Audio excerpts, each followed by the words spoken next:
గజ్జె ఘల్లుమంటుంటే రెండవ భాగం. ఒకటవ భాగంలో శిల్పని రాగిణి ఊటీ కాన్వెంట్లో చేర్పించి వెళ్తుంది. సిస్టర్ ఫెర్నాండెజ్ శిల్పని బాగా చూసుకుంటుంది. శిల్ప మనసులో బాధని వెలితిని కనిపెట్టడానికి ప్రయత్నిస్తుంది. రాగిణి భరణి అక్క చెల్లెళ్ళు, తల్లి సరోజిని. రాగిణి నాట్య ప్రదర్శనలతో ఇల్లు గడుపుతూ ఆడంబరాలకు పోతూ శిల్పని నిర్లక్ష్యం చేయడం జరుగుతుంది. శిల్ప సెలవులకి ఊరికి వచ్చి తిరిగి మళ్ళీ ఊటీకి వెళ్ళిపోవడం జరుగుతూ ఉంటుంది. కథ కొనసాగుతుంది. ఎక్కడో సరైన బడులు లేని చోట చదువుల కోసం మమతలు చంపుకుని ఇలా పంపించేస్తే పర్వాలేదు, కానీ హైదరాబాద్ లాంటి నగరంలో ఉంటూ కూడా చిన్నపిల్లని దగ్గరుంచుకోకుండా ఎందుకీ బాధ? ఈ వయసులో పిల్లలకి తల్లి నీడ అవసరం. తల్లి నేర్పించే మాటలు నేర్చుకుంటూ ఆమెను అనుకరిస్తూ ఉంటారు పిల్లలు. ఈ వయస్సు పిల్లలకి తల్లే గురువు, ఇల్లే విద్యాలయం కావాలి. వాళ్ళు పెరిగాక వాళ్ళంతట వాళ్ళు స్వయంగా ఆలోచించి మనగలిగిన నాడు కన్నతల్లే అప్పుడప్పుడు పరాయిదాన్లా ఫీల్ అవ్వచ్చు. కానీ ఏం లాభం? ఎదిగిన బిడ్డల్లో చూసుకునే ముద్దుముచ్చట్లు వేరే ఉంటాయి. కానీ పిల్లలకి ఈ వయస్సు తిరిగి రాదు. తల్లికి ఆ ముచ్చట తీరదు. శిల్పని ఆకర్షించాయి పూర్తిగా. అర్థం తెలియకపోయినా ఆ చివరి మాటలు. మన ముద్దు ముచ్చట్ల కోసం వారి భవిష్యత్తు ఆలోచించకపోతే ఎలా? ఇలా హాస్టల్లో ఉండి చదువుకోవడం వలన వారు ఒక మంచి వ్యక్తిత్వం, ధైర్యం అలవాటవుతాయి. పిరికితనం, అన్నింటికీ ఒకరిపైన ఆధారపడే మనస్తత్వం ఉండదు అన్నాడు ఆయన. అవునులేండి, దానిలోనూ కొంత మంచి ఉంది. వాళ్ళ అభిప్రాయాలను బట్టి వాళ్ళకి కావాల్సింది వాళ్ళు ఎంచుకోవచ్చు అన్నాడు అవతలతను. శిల్పకి వీటన్నింటికీ పూర్తి అర్థాలు తెలియకపోయినా ఏవో కొన్ని లీలగా అర్థమయ్యాయి. ఏది ఏమైనా తల్లితో ఆడుకోవాలన్నా, ఆమె కూడా తిరిగి ఆమెతో ఉండాలనుకున్నా ఇదే వయస్సని మాత్రం అర్థమైంది. అదేదో తను పోగొట్టుకున్న దానిలా బాధపడింది. తల్లి తనను దూరం చేసినట్టుగా బాధపడింది. వర్షం దంచి కొడుతోంది. ఊటీ చేరుకునేసరికి మధ్యరాత్రి దాటింది. సిస్టర్ ఫెర్నాండెస్ పంపించిందని రహీం వచ్చి కూర్చున్నాడు బస్టాండ్ దగ్గర గొడుగు పట్టుకొని. బస్సు ఆగగానే శిల్ప అని పిలుచుకుంటూ బస్సులోకి ఎక్కాడు. శిల్పని చూసి నీ లగేజ్ ఏదమ్మా అన్నాడు. శిల్ప చూపించింది. ఒక చేత్తో లగేజ్ని పట్టుకొని మరో చేత్తో శిల్పనెత్తుకొని బస్సు దిగాడు. పక్కనే ఆగి ఉన్న మినీ బస్సులో సామాన్ పెట్టి తను ఎక్కి కూర్చున్నాక పోనీ డ్రైవర్ అన్నాడు. శిల్ప, బాగున్నావా? అమ్మా నాన్న అంతా బాగున్నారా? పలకరించాడు డ్రైవర్. ఆ అన్నట్టుగా తలూపింది శిల్ప. ఆకలేస్తోందా అడిగాడు రహీం. లేదు అని తలూపింది. ఎందుకని? బుగ్గలు ముద్దులు పెట్టుకున్నాడు రహీం. శిల్ప మాట్లాడలేదు. బస్సులో ఏమైనా తిన్నావా? అవునని తలూపింది. ఏం తిన్నావు? అతి కష్టం మీద నోరు విప్పి చెప్పింది. శాండ్విచెస్, బిస్కెట్లు. అబ్బా, చాలానే తిన్నావే నవ్వుతూ అన్నాడు రహీం. వాన, ఉరుములు, మెరుపులు. వ్యాను స్కూలు కాంపౌండ్లో ఆగింది. రహీం సామాన్లు దింపాడు. డ్రైవరు శిల్పని దింపాడు. టార్చ్ లైట్ పట్టుకుని సిస్టర్ లిల్లీ వచ్చింది. Hello Shilpa, how do you do అంటూ. ఫైన్, థ్యాంక్ యూ సిస్టర్ అంది. సామాన్లు లోపల పెట్టి రహీము డ్రైవరు వెళ్ళిపోయారు. సిస్టర్ లిల్లీకి శిల్పకి గుడ్ నైట్ చెప్పి శిల్ప బట్టలు మార్చుకుని నైటీ వేసుకుంది. సిస్టర్ లిల్లీ ఫ్లాస్క్లో ఉంచిన పాలను కప్పులో పోసిచ్చింది. గబగబా పాలు తాగేసి తన మంచం మీదకెళ్ళి పడుకుంది శిల్ప. ఒక్కొక్క గదిలో 3 మంచాలున్నాయి. మిగతా 2 పిల్లలు కోయంబత్తూరు నుంచి ఆ మర్నాడొస్తున్నారు. చేరాక ఒకరోజు రెస్ట్ ఉంటుందని ఒకరోజు ముందుగా శిల్పని పంపించింది రాగిణి. శిల్ప పక్కనున్న 2 మంచాలు ఖాళీగా ఉండడంతో సిస్టర్ లిల్లీ శిల్ప పక్కనున్న మంచం మీదే పడుకుంది. ప్రయాణం చేసి బాగా అలసిపోయిందేమో. మంచం మీద పడుకోగానే నిద్రపోయింది శిల్ప. మర్నాడు దాదాపు 7 గంటలు కావస్తున్నా శిల్ప నిద్ర లేవలేదు. సిస్టర్ లిల్లీ కూడా లేపలేదు. సిస్టర్ ఫెర్నాండెజ్ ఒకసారి శిల్పను చూద్దామని వచ్చి నిద్రపోతుందని చెప్పి లేపకుండా వెళ్ళిపోయింది. మామూలుగా అయితే 5 గంటలకే అందరూ లేచిపోతారు. వాన కురుస్తున్నా మంచు పడుతున్నా కూడా లేవగానే మొహం కడుక్కొని ప్రేయర్ చేసి దైవ ప్రార్థన అయిపోగానే అప్పుడు స్నానాలు చేసి టిఫిన్ తిని పాలు తాగి క్లాస్లోకి వెళ్ళిపోతారు. కానీ ఇంకా బడి తెరవలేదు కాబట్టి ప్రయాణం చేసి అలసిపోయి వచ్చిన శిల్పని ఎవ్వరూ లేపలేదు. కానీ 8 దాటినా ఇంకా లేవకపోయేసరికి సిస్టర్ ఫెర్నాండెజ్ శిల్ప వంటి మీద చెయ్యి వేసింది తట్టి లేపడానికి. మై గాడ్ అంది ఉలిక్కిపడ్డట్టుగా. వాట్ సిస్టర్ అంటూ సిస్టర్ లిల్లీ దగ్గరకొచ్చింది. శిల్పకి హై ఫీవర్ ఉంది. 103, 104 ఉంటుంది టెంపరేచర్. ముందు ఒక క్రోసిన్ టాబ్లెట్ ఇవ్వండి అంది సిస్టర్ ఫెర్నాండెజ్. సిస్టర్ లిల్లీ తన గదిలోకి వెళ్ళి టాబ్లెట్ తీసుకొని వచ్చింది. ఎంత లేపినా శిల్ప లేవలేకపోతోంది. నీరసంగా మూలుగు మొదలుపెట్టింది. బలవంతాన లేపి కూర్చోబెట్టిన టాబ్లెట్ మింగించడం వారికి చేత కాలేదు.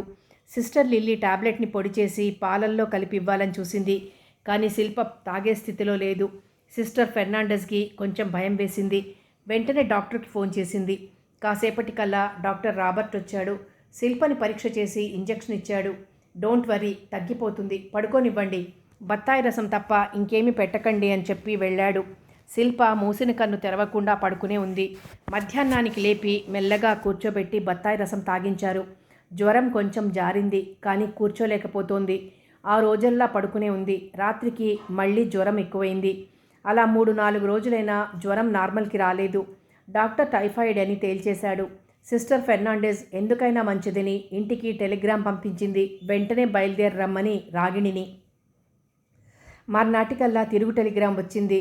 రాగిణి, భరిణి, వాళ్ళ ఆవిడ ముగ్గురు కూడా రాగిణి డ్యాన్స్ ప్రోగ్రాంకి గవర్నమెంట్ వారు పంపగా అస్సాం వెళ్లారని, తనొక్కడే ఇంట్లో ఉండడం వల్ల తను ఇల్లొదిలిపెట్టి రాలేనని, ఎంత డబ్బైనా సరే ఖర్చు పెట్టి మంచి మందులిప్పించి అవసరమైతే మంచి నర్సుని ఒకరిని శిల్పను చూసుకోవడానికి ఏర్పాటు చేయమని 1000 రూపాయలకి సిస్టర్ ఫెర్నాండెస్కి పేరు మీద డ్రాఫ్ట్ పంపుతూ ఉత్తరం వచ్చింది రామానుజం గారి నుంచి. సిస్టర్ ఫెర్నాండెస్కి మతిపోయింది. రామానుజం గారెవరు? శిల్పకి తండ్రా? తండ్రి అయితే అలా అనలేడు. మరైతే రాగిణి ప్రోగ్రాంకి వెళ్తే భర్త కూడా వెంట వెళ్తాడా? ఈ పిల్ల మౌనానికి వాళ్ళ కుటుంబ చరిత్రకి ఏదైనా సంబంధం ఉందా? ఇత్యాది ప్రశ్నలు ఎంతోసేపు ఆమెను వేధించాయి. ఆ మర్నాడే డాక్టర్ రాబర్ట్ గారికి చెప్పి నర్సును ఏర్పాటు చేసింది. జ్వరంలో ఎన్నోసార్లు శిల్ప అమ్మా అమ్మా అక్క అంటూ కలవరించడం గమనించింది. శిల్పకి కొంచెం జ్వరం జారాక సిస్టర్ ఫెర్నాండెస్ శిల్ప మంచం మీద కూర్చుని తల నిమురుతూ ఏవేవో కథలు చెబుతూ బుజ్జగిస్తూ నర్సు చేత భోజనం తినిపిస్తూ ఉంది. శిల్పని చూసి, శిల్ప, మీ అమ్మ పేరేమిటి అంది. ఈ మధ్య ఎవరికి సమాధానం చెప్పినా చెప్పకపోయినా సిస్టర్ ఫెర్నాండెస్కి మాత్రం తప్పకుండా సమాధానం చెప్తుంది. అమ్మ పేరు సరోజిని అంది. సిస్టర్ ఫెర్నాండెస్ మొహం ఎర్రగా మారిపోయింది. వెంటనే నోట మాట రాలేదు. కాసేపాగి నాన్నగారి పేరు అంది. రామానుజం. సిస్టర్ ఫెర్నాండెస్కి నిజంగా మతిపోతున్నట్టు అనిపించింది. మరి రాగిణి ఎవరు అడిగింది. అక్క. అక్క. వెంటనే మాట్లాడలేకపోయింది సిస్టర్ ఫెర్నాండెస్. ఆమె గుండెని ఎవరో రెండుగా చీల్చినట్టయింది. తల గిర్రున తిరిగినట్టయి అలా కాసేపు మౌనంగా ఉండిపోయింది. ఇంకా ఎవరెవరున్నారు మీ ఇంట్లో? భరణక్క అని ఊరుకుంది. అంతేనా? బావలేడు? బావ అనే మాట ఎప్పుడూ వినలేదేమో, అర్థం కాకపోయినా బావంటే ఎవరో తెలియక లేరు అన్నట్టుగా అడ్డంగా తలూపింది. సిస్టర్ ఫెర్నాండెస్కి ఇంకా సందేహాలు తీరలేదు. మీ రాగిణి అక్కకి భరిణి అక్కకి పెళ్ళిళ్ళయ్యాయా? శిల్ప తల నిమురుతూ అడిగింది. లేదు అంది శిల్ప. నిగనిగలాడుతూ బుగ్గలతో ముద్దొచ్చేట్టు చక్కగా బొద్దుగా ఉండే శిల్ప ఈ 15 రోజుల్లో ఎంతో చిక్కిపోయింది. జ్వరం తగ్గాక కూడా 2-3 సార్లు అమ్మకి లెటర్ రాయమని, అక్కని రమ్మనమని చెప్పమని అడిగింది. అమ్మకన్నా ఎక్కువగా అక్కని అడగడంతో చివరికి ఇక దాచి లాభం లేదని, రేపో మాపో వస్తారు మీ అమ్మ అక్కయ్య అన్న అబద్ధం ఇంకా ఆడలేక, మీ అక్కయ్య ప్రోగ్రాం కోసం అందరూ అస్సాం అనే ఊరికి వెళ్ళారట శిల్ప.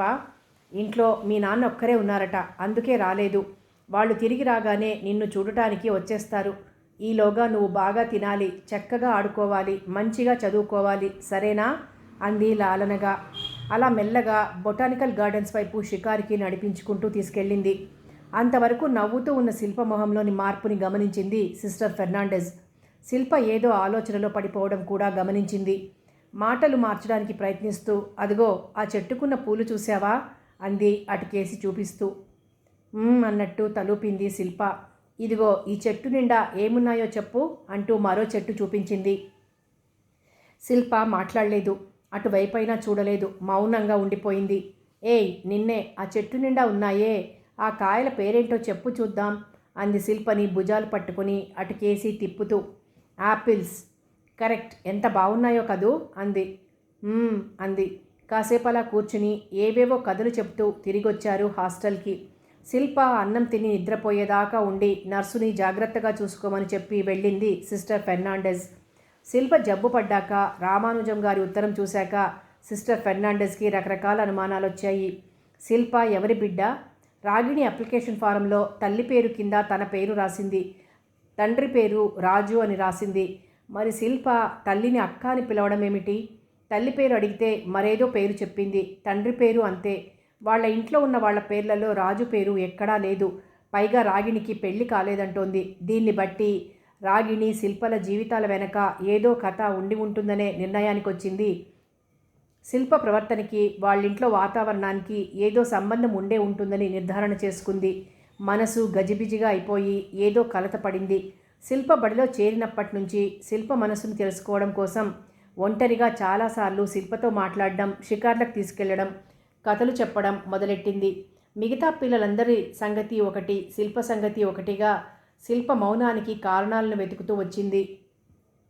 ఆ రోజు రాగిణి దగ్గర నుంచి ఉత్తరం వచ్చింది. శిల్ప ఆరోగ్యాన్ని వాకబు చేస్తూ, ఆందోళన వ్యక్తపరుస్తూ, సమయానికి తన ఊళ్ళో లేకపోవడం ఎంతో బాధగా ఉందని, డ్యాన్స్ ప్రోగ్రాంకి అస్సాం వెళ్ళవలసి వచ్చిందని రాసింది. మీ రాగిణి అక్క వస్తోంది ఎల్లుండి అనగానే శిల్ప మొహం చింకి చాటంత అవడం గమనించింది. అక్క ఎల్లుండి వస్తుందా? మళ్ళీ అడిగింది. ఎల్లుండి ఇంకా చాలా రోజులున్నట్టు. అవును, నీకు సంతోషంగా ఉంది కదూ అంది బుగ్గల్ని నొక్కుతూ సిస్టర్ ఫెర్నాండెజ్. నవ్వింది శిల్ప. శిల్పంలాగానే అందంగా ముద్దుగా ఉన్న ఈ పసికూన కదేమిటో అనుకుంటూ ఆలోచనలో పడిపోయింది సిస్టర్ ఫెర్నాండెజ్. భోజనానికి టైం అయిందంటూ సిస్టర్ లిల్లీ శిల్పను తీసుకుపోయేదాకా ఆమె ఈ లోకంలో లేదు. రకరకాల ఆలోచనలు ఆమెను ఉక్కిరిబిక్కిరి చేస్తూ ఉంటే అలా స్థాణువులా ఉండిపోయింది ఎంతసేపో. గడియారం 9 గంటలు కొట్టేసరికి ఉలిక్కిపడి భోజనానికి లేచింది. సిస్టర్, శిల్పకి ఎలా ఉంది? ఆతృతగా అడిగింది రాగిణి. బాగానే ఉంది. వాళ్ళ నాన్నగారు రాలేదా? ఆ ప్రశ్నకి ఒక్క క్షణం ఉలిక్కిపడింది రాగిణి. వెంటనే తమాయించుకుని లేదు అంది ముక్తసరిగా. ఇద్దరి మధ్య 2 నిమిషాలు మౌనం చోటు చేసుకుంది.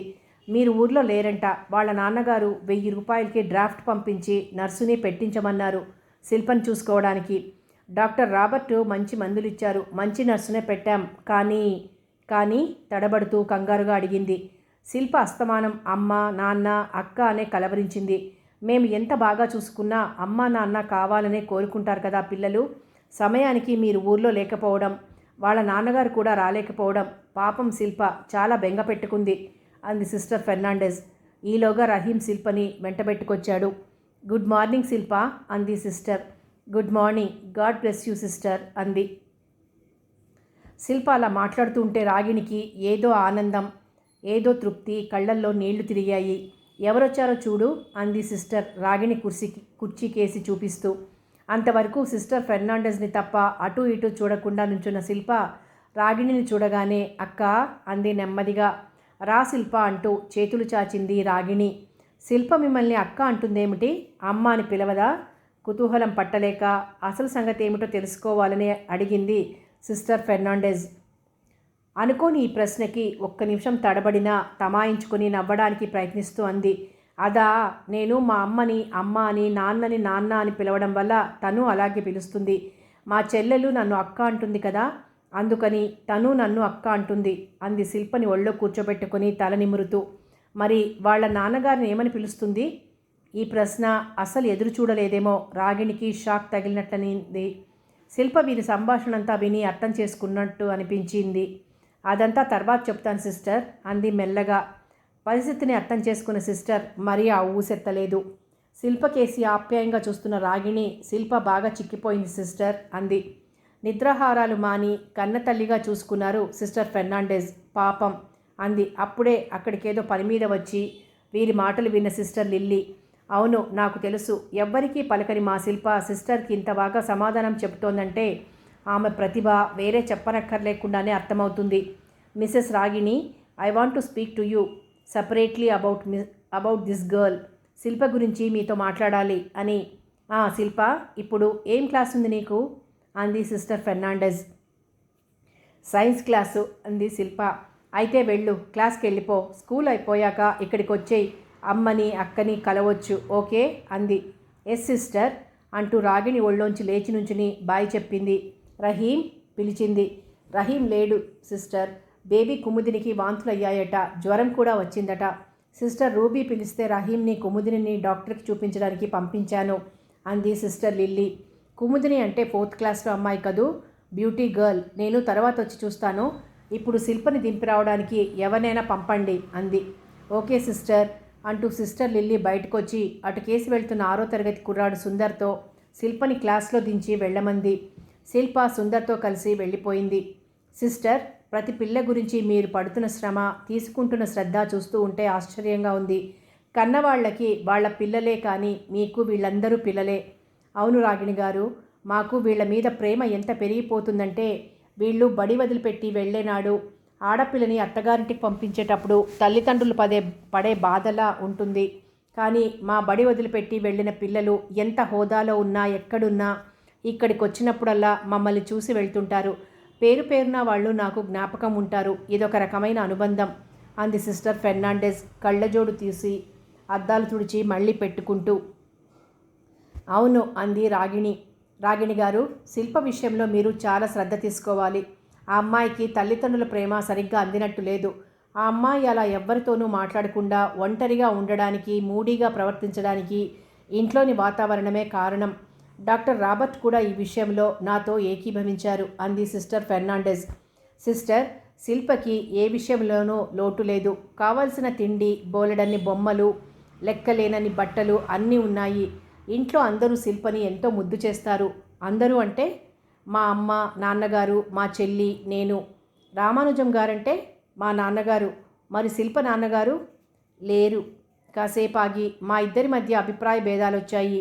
అందుకని నేను పుట్టింట్లోనే ఉండిపోయాను. అంటే విడాకులు పుచ్చుకున్నారా? అదేమీ లేదు. కానీ ఒకరితో ఒకరు తెగతెంపులు చేసుకున్నాం. మేము ఒకరిని ఒకరు చూసుకుని కొన్నేళ్ళవుతోంది. అతను ఇప్పుడు ఎక్కడున్నారు? తెలీదు. పాప కడుపులో ఉన్నట్టు కూడా అతనికి తెలీదు. అప్పటికే మేము విడిపోయాము. పాపకు నేను తల్లినని తెలీదు. మా అమ్మని చూస్తే అమ్మనుకుంటుంది. What a PT. వారేం చేసేవారు? కృష్ణ ఫర్టిలైజర్స్లో పనిచేసేవారు. మేం విడిపోయాక ఆ ఉద్యోగానికి రాజీనామా ఇచ్చి హైదరాబాద్ వదిలిపెట్టి వెళ్ళిపోయారు. దయచేసి ఇంకా నన్నేమీ అడక్కండి, నేను చెప్పలేను అంటూ నీళ్లు నిండుతున్న కళ్ళని కర్చీఫ్తో తుడుచుకుంది. నిట్టూర్చింది సిస్టర్ ఫెర్నాండెజ్. అమ్మని అమ్మ అని పిలవలేక, నాన్నెవరో అసలు నాన్నంటేనే తెలియక పెరుగుతున్న శిల్పని తలుచుకుంటే సిస్టర్ ఫెర్నాండెజ్కి అపరిమితమైన జాలి పుట్టుకొచ్చింది. హృదయం ద్రవించిపోయింది.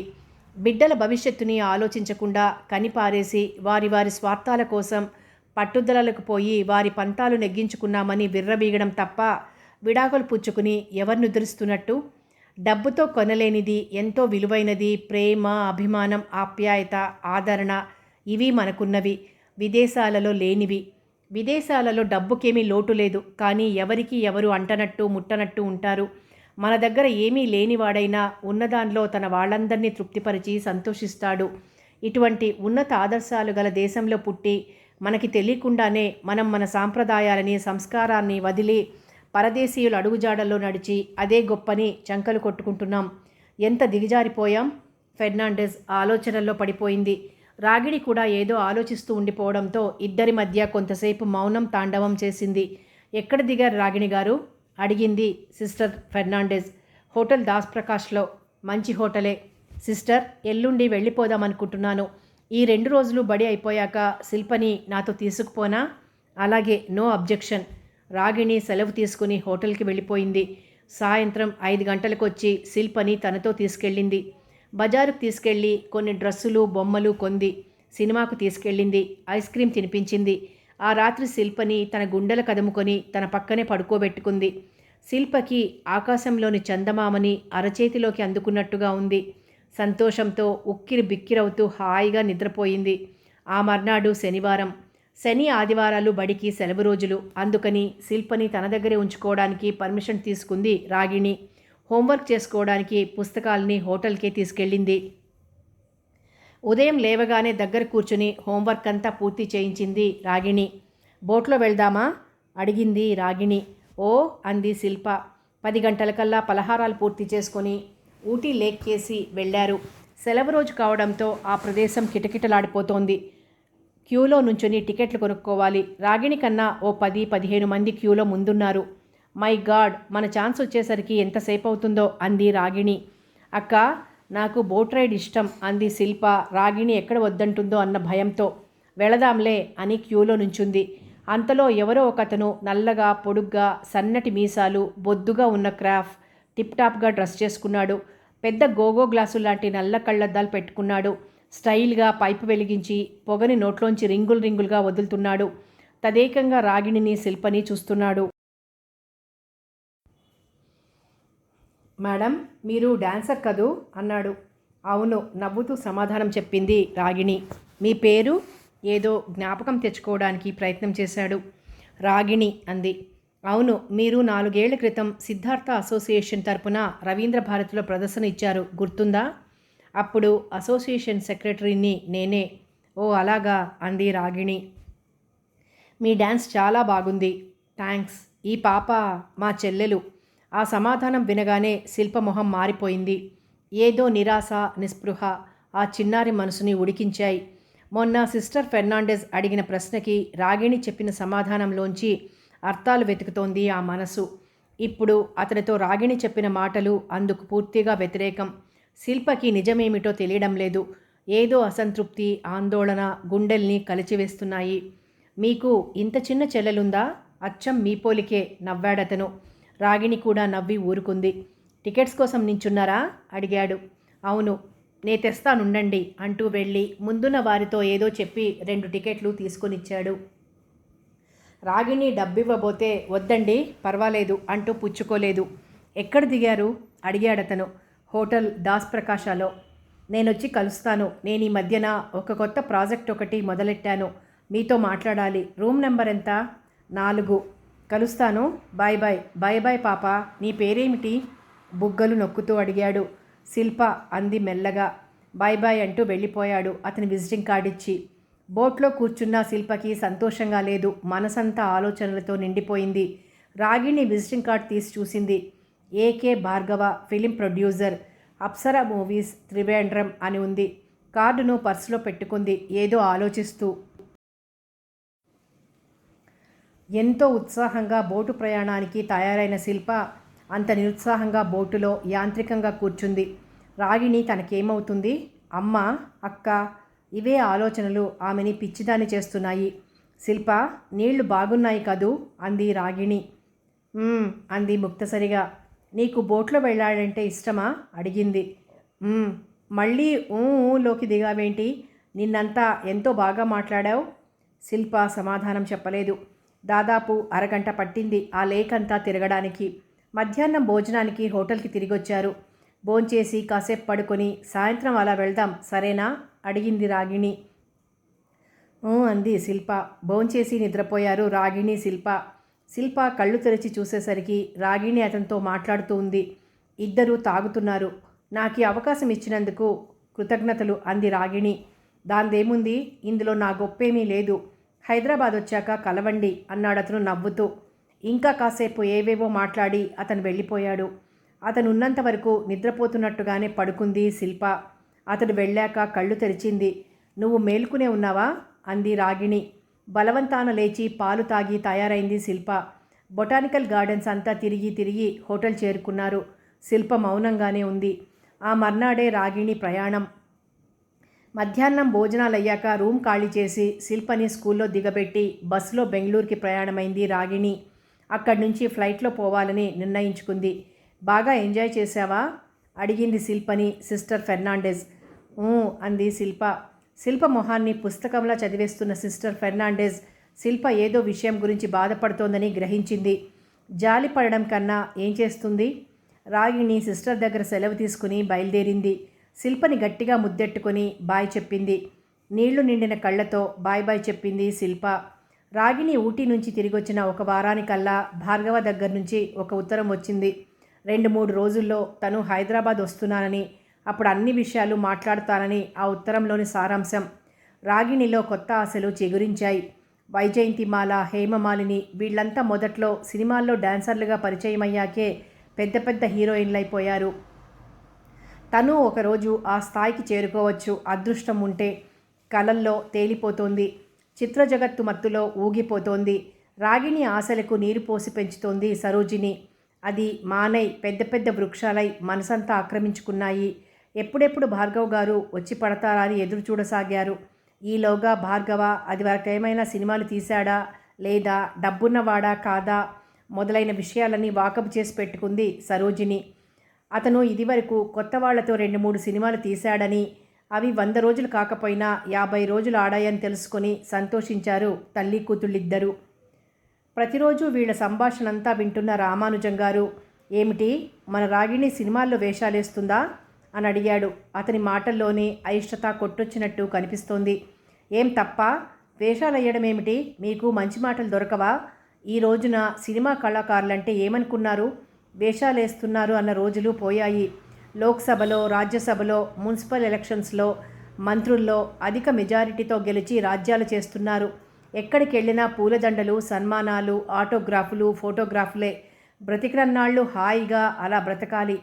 పేరు, ప్రతిష్ట, డబ్బు, హోదా ఏం తక్కువ? ఉపన్యాసం దంచేసింది సరోజిని. ఆ వాగ్ధాటికి తట్టుకోలేక తలంచుకున్నారు రామానుజం గారు. రాగిణి పెరిగి పెద్దదై జ్ఞానం వచ్చినప్పటి నుంచి ఆ ఇంట్లో తల్లి బిడ్డల నోరు ఒక్కటైపోయింది. భరణికి మళ్ళీ ఆ స్థానం లేదు. రామానుజం గారి మనస్సులో పోరు, అతని నోరు మూతపడిపోయింది. రామానుజం గారు మాట్లాడకుండా అవతలికి వెళ్ళిపోయారు. దాదాపు సాయంత్రం 4 గంటలకి కాలింగ్ బెల్ చప్పుడు విని తలుపు తీసిన రాగిణికి సంతోషంతో ఉక్కిరిబిక్కిరైపోయింది. అమ్మా, భార్గవ్ గారు వచ్చారు అంటూ పిలిచింది. లోపల నుంచి గబగబా వచ్చిన సరోజిని నమస్కారం చేసింది, 2 చేతులు జోడించి. భార్గవ ఆమెను చూడగానే లేచి నుంచుని ప్రతినమస్కారం చేశాడు. కూర్చోండి అంది సరోజిని. నా పేరు భార్గవ, నేను సినిమా ప్రొడ్యూసర్ని. తనంతాను ఆమెకి పరిచయం చేసుకున్నాడు. మీరు ఊటీలో కలిసిన సంగతి అంతా అమ్మాయి చెప్పింది. మీరు తీసిన సినిమాలన్నీ మేము 2 సార్లు చూశాం. మీకు మంచి భవిష్యత్తు ఉంది. ఈసారి ఒక కళాత్మక చిత్రం తీయాలని సంకల్పించుకున్నాం. అందులో ఒక చక్కని సెంటిమెంటల్ రోల్ హీరోయింది. ఆ పాత్రకి మీ అమ్మాయిని తీసుకోవాలని అనుకుంటున్నాం. హీరో ఎవరు? ఇంకా ఏమీ అనుకోలేదు, అంతదాకా రాలేదు. హీరో కొత్తవాళ్ళు కాక పాతవాళ్లనే తీసుకోండి. అదే వీలైతే డాన్సర్ రోల్ కాబట్టి కమల్ హాసన్నే బుక్ చేద్దాం అనుకుంటున్నాం అన్నాడతను. వండర్ఫుల్ అంది రాగిణి. సరోజిని, భరణి కలిసి కాఫీ, బిస్కెట్లు, మిక్స్చరు తీసుకొచ్చారు. మా రెండో అమ్మాయి పరిచయం చేసింది సరోజిని భరణిని. గుడ్ అంటూ హౌ ఆర్ యూ అన్నాడు. ఫైన్ థ్యాంక్ యూ అంది భరణి. మీరు డాన్సరేనా? లేదు, దానికి పెయింటింగ్, ఫోటోగ్రఫీ అంటే ఇంట్రెస్ట్. వాటిల్లో డిప్లొమా చేసింది. అంటే మీ పిల్లలిద్దరికీ లలిత కళలంటేనే ఇష్టమన్నమాట నవ్వాడు. అవును, నవ్వుతూ సమాధానం చెప్పింది సరోజిని. కాఫీ పలహారాలు అయ్యాక తాను ఇదివరకు తీసిన సినిమా తాలూకు కథలు చెప్పడంతో భోజనాల వేళ కూడా అయింది. భోంచెయ్యండి ఇక్కడే అడిగింది సరోజిని. భోజనాందేముందిలేమ్మా, మీకెందుకు శ్రమ, అందరం కలిసి ఏదైనా హోటల్కి వెళ్ళి భోంచేద్దాం అన్నాడు. అప్పుడే ఎక్కడికో వెళ్ళి తిరిగొచ్చిన రామానుజం గారిని పరిచయం చేసింది రాగిణి. మా నాన్నగారు అంటూ. భార్గవ షేక్ హ్యాండ్ ఇవ్వబోయాడు. రామానుజం గారు నమస్కారం పెట్టి లోపలికి వెళ్ళిపోయాడు. అసలు విషయానికి వద్దాం. సినిమా ఆగస్టులో ప్రారంభిస్తాను. స్క్రిప్ట్ వర్క్ జరుగుతోంది. 4 నెలల్లో సినిమా మొత్తం పూర్తి చేసేస్తాను. మరి ఈ 4 నెలలు మీరు ఇక్కడి నుంచి మద్రాస్కి, మద్రాస్ నుంచి ఇక్కడికి తిరగటంతోనే సరిపోతుంది. Time waste. మీరు మద్రాసులోనే చిన్న ఇల్లు తీసుకుని ఉంటే సరిపోతుంది. మీకు ఇష్టమైతే నేను ఇల్లు మాట్లాడి పెడతాను. రాగిణి సరోజిని కేసు చూసింది. షూటింగ్ హైదరాబాద్లో కాదా అడిగింది సరోజిని. కాదండి, మద్రాసులో అయితే నాకు ఫెసిలిటీస్ చాలా ఉన్నాయి. ఆ సౌకర్యాలు హైదరాబాద్లో ఉండవు, త్రివేంద్రంలో కూడా ఉండవు. ఫ్యామిలీని మద్రాస్కి షిఫ్ట్ చేద్దామంటే ఆవిడ ఆస్తిపాస్తులన్నీ అక్కడే ఉన్నాయి. 40 ఎకరాల భూమి, 5-6 లక్షలు విలువ చేసే ఇళ్ళు ఉన్నాయి. ఆ ఆస్తంతటికి మా ఆవిడొక్కటే వారసురాలు. పంటల మీద శిస్తులు వసూలు చేసుకోవడం, ఇళ్లద్దెలు వసూలు చేసుకోవడం ఆమె వంతు. అందుకని ఆమె త్రివేంద్రం విడిచి రాలేదు. మద్రాసు నుంచి అయితే నేను గబుక్కున వస్తూ పోతూ ఉండొచ్చు. ఓ అంది. మీకేమైనా అభ్యంతరమా మద్రాసులో ఉండడానికి? ఏం లేదు. అక్కడ ఒక ఇల్లు తీసుకుని ఉండాలంటే అక్కడ ఒక ఎస్టాబ్లిష్మెంట్ పెట్టుకోవాలి. ఎందుకండి, ఇంటి అద్దె నేను చూసుకుంటాను. భోజనం, పలహారాలు, కాఫీలు ఎవరైనా మా వాళ్ళు తీసుకెళ్ళిస్తారు. అనవసరంగా వంట పెంట పెట్టుకుంటే కష్టం. సినిమాకి ప్రస్తుతం 10,000 ఇస్తాను. ఇంటద్దె, భోజనం అవన్నీ కలుపుకుంటే మరో 5-6 వేలు అవుతాయి కదా. అవుననుకోండి, 15 ఇచ్చేయండి అంది సరోజిని. సర్లేండి, దీనిలో బేరమేముంది అన్నాడతను నవ్వుతూ. థ్యాంక్స్ అందామే. రేపు ఒక 5,000 పంపుతాను. పిక్చర్ మొదలయ్యాక మరో 5,000, పూర్తవగానే మిగతా 5,000 ఇచ్చేస్తాను. రేపే అగ్రిమెంట్ మీద సంతకం పెట్టండి అన్నాడు రాగిణి కేసు చూస్తూ. అలాగే అంది రాగిణి. ఆ తరువాత కాసేపు కూర్చుని భోజనాలయ్యాక వెళ్ళిపోయాడు భార్గవ. అతనున్నంత వరకు నోరు విప్పలేదు రామానుజం గారు. పైపెచ్చు తన పట్టుకొని కూర్చున్నారు తలనొప్పిగా ఉందని. భార్గవ్ గారు వెళ్ళిపోయారు. మీ తలనొప్పి తగ్గిందా అడిగింది సరోజిని. సరోజిని, నీకు డబ్బు ప్రధానమా లేక పరువు ప్రధానమా? ఈడొచ్చిన ఆడపిల్లని డ్యాన్స్ అంటూ ఊళ్ళకు పంపించొద్దు అంటే నా మాట వినకుండా పంపించావు. అనర్థం నెత్తిమీదకొస్తే ఉపాయంగా గుట్టుగా సరిదిద్దుకునే బదులు నానా గొడవ చేశారు. ఇప్పుడు కన్నబిడ్డని ఎక్కడో దూరాన పెట్టి ఈ కార్యక్రమాలు సినిమాలు ఎందుకు? ఏదో భగవంతుడిచ్చిన డబ్బుంది, ఇంకా ఎందుకు ఈ ఆశ? డబ్బు కోసం కాదండి, భగవంతుడు దానికి రూపము శక్తి సామర్థ్యాలు రెండూ ప్రసాదించాడు. వాటిని ఉపయోగించుకోకపోవడం వెర్రితనం. కీర్తి ప్రతిష్ట డబ్బుతో కొంటే వస్తాయా? అదృష్టం ఉండాలి అంటూ ఈ కథని సమాధానానికి ఎదురు చూడకుండా వెళ్ళిపోయింది సరోజిని. రామానుజం గారు లోపలికెళ్ళి పడుకున్నారు. ఇక ఆ ఇంట్లో ఎవ్వరికీ ఏమీ చెప్పి లాభం లేదని.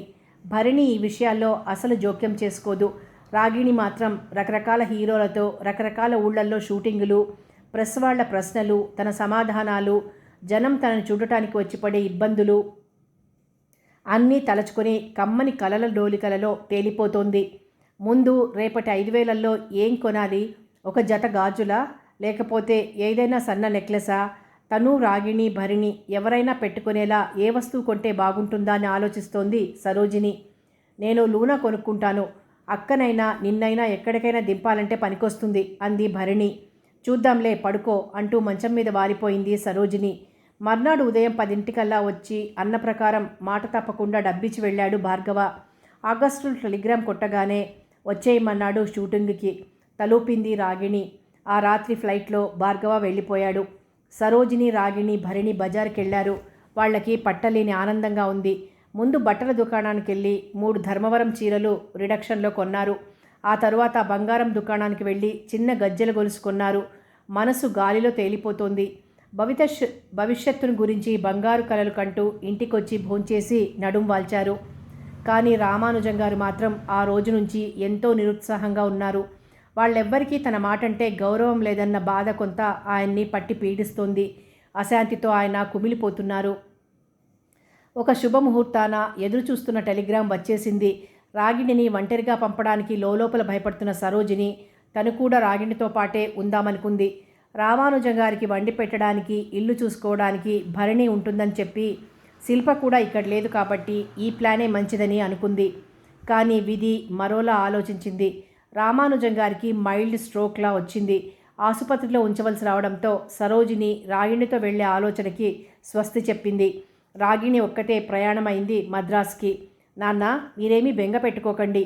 ఈ పరిస్థితిలో మనకు డబ్బు అవసరం కూడా బాగానే ఉంది కదా. నాకు ఈ ఛాన్స్ రావడం కూడా మంచిదే. తొందరగా మీ ఆరోగ్యం బాగుపడాలని కోరుకుంటున్నాను అంది రాగిణి రామానుజం గారి మంచం దగ్గరికి వచ్చి. అతనేమీ మాట్లాడలేదు. కాసేపు కూర్చుని రేపు ఉదయం ఫ్లైట్లో వెళ్ళిపోతున్నాను అంటూ లేచింది రాగిణి. దాన్ని పంపించాక వస్తాను ఆసుపత్రికి అంది సరోజిని. రామానుజం గారు తలూపారు. బట్టలు, తన సామాన్లు 2 సూట్ కేసుల్లో సర్దింది రాగిణి. అక్క, అదృష్టం అంటే నీదే. భగవంతుడు నీకు నాకు ఎంత తేడా పెట్టాడు. నిన్ను చూస్తుంటే నాకెంతో సంతోషంగా ఉంది అంది సూట్ కేసులు ఆటోలో పెడుతూ. నువ్వు నీ హాబీలని ప్రొఫెషనల్గా మార్చుకో. అవసరమైతే ఫోటోగ్రాఫ్ కోర్సులో చేరు. లేదా నీకెంతో ఇష్టమైన పనుంది కదా, ఎప్పటినుంచో మాంటెసరీ స్కూల్ పెట్టాలనుకుంటున్నావు కదా, ఏదైనా చిన్న ఇల్లు అద్దెకు తీసుకుని అక్కడ బడి పెడితే సరి. అవునక్క, అలాగే చేస్తాను. విష్ మీ గుడ్ లక్ అంది Bharini. Wish you all the best అని భరిణిని ఆశీర్వదించి ఆటో ఎక్కింది. భరిణి సరోజిని ఎయిర్పోర్ట్ వరకు వెళ్ళారు. సరోజిని భరిణి ఇల్లు చేరుకున్నారు. ఇల్లంతా బోసిపోయి ఉంది. శిల్ప వెళ్ళిన రోజు ఎలా ఉందో ఇప్పుడు మళ్ళీ అలా ఉంది. అమ్మా, ఇలా మనం బోసిపోయిన ఇంట్లో ఉండడం కష్టం. అక్క లేకపోతే ఇల్లంతా చిన్నబోయింది. నేను రేపటి నుంచే స్కూల్ ఏర్పాట్లు చేసుకుంటాను అంది భరిణి. అలాగే అంది సరోజిని. అప్పటికప్పుడు కూర్చుని కొన్ని చార్ట్స్ తయారు చేసింది భరిణి. మంచి మంచి పళ్ళు, కూరలు ఉన్న బోర్డులు, కొన్ని అక్షరాలు, చిన్న చిన్న పదాలు ఉన్న బోర్డులు కొన్ని తయారు చేసేసింది. ఆ మర్నాడే పేపర్లో చిన్న ప్రకటన వేయించింది. భరిణి మాంటెస్సోరీ స్కూల్, బొల్లారం అంటూ వారి ఇంటి అడ్రస్ ఇచ్చింది. తను స్కూల్ తెరవడానికి ప్రకటించిన టైంలో 15-20 అప్లికేషన్స్ వచ్చాయి. ఇంట్లో సగం భాగం స్కూల్కని కేటాయించారు. స్కూల్ పని పెట్టుకున్నప్పటి నుంచి భరిణి బిజీగా ఉంటోంది. రామానుజం గారి ఇంటికి వచ్చేయడంతో ఆసుపత్రికి తిరగవలసిన అవసరం తగ్గిపోయింది. ఆ రోజు రామానుజం గారిని చూడటానికి అతని పాత ప్రియ శిష్యుడు కాశ్యప్ వచ్చాడు. కాశ్యప్ రామానుజం మేస్టార్ దగ్గర 1వ తరగతి నుంచి 10వ తరగతి వరకు చదువుకున్నాడు. క్లాస్లో ఫస్ట్ వస్తూ ఎంతో వినయ విధేయతలతో మెలిగే కాశ్యప్ అంటే రామానుజం గారికి ఎంతో ఇష్టం. అతను ఇంటర్ వరకు ఇక్కడే చదువుకొని తరువాత ఇంజనీరింగ్ కోర్సు వాళ్ళెవరో స్పాన్సర్ చేస్తే వెళ్ళి హాస్టల్లో చదువుకున్నాడు. దాదాపు 7-8 సంవత్సరాలు కనబడకుండా పోయిన కాశ్యప్ ఇంజనీర్ అయి తిరిగి రావడం, చిన్నప్పుడు చదువు చెప్పిన రామానుజం గారిని చూడ్డానికి రావడం, రామానుజం గారు ఉప్పొంగిపోయారు. కాఫీ అందిస్తున్న భరణిని నువ్వేం చేస్తున్నావు అడిగాడు. అమెరికా 6 నెలల కోసం వెళ్లేసరికి వాళ్ల వేషం మాట అన్నీ మారిపోతాయి. తెచ్చిపెట్టుకున్న యాసతో అవస్థపడుతూ మాట్లాడతారు. కానీ కాశ్యప్ ఇన్ని సంవత్సరాలున్నా అతనిలో ఏ మార్పు రాకపోవడం రామానుజం గారికి ఎంతో ముచ్చటగా గర్వంగా అనిపించింది. మాంటిస్సోరీ స్కూల్ నడుపుతున్నాను అంది భరణి. నాన్నగారు అడుగుజాడల్లో నడుస్తున్నావన్నమాట. అక్కేం చేస్తోంది? తైతక్కలాడుతూ డాన్సులు, ఇప్పుడు సినిమాల్లో కూడా రాబోతోంది. సరోజిని అక్కడ లేదన్న ధీమాతో తన కోపాన్నంతా బయటపెట్టారు రామానుజం గారు. చిన్నప్పటి నుంచి రాగిణి అంతే కదా మాస్టారు, ఆ అమ్మాయికి చదువు కన్నా ఈ కళల మీదే ఎక్కువ మక్కువ అన్నాడు కాశ్యప్ సర్ది చెప్తూ. భరిణి కాశ్యప్కి తన బడిని చూపించింది. కాశ్యప్ ఎంతో మెచ్చుకున్నాడు.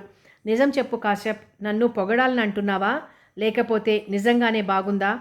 నిజంగా బాగుంటేనే పొగడాలనిపిస్తుంది నవ్వుతూ అన్నాడు. కథ కొనసాగుతుంది.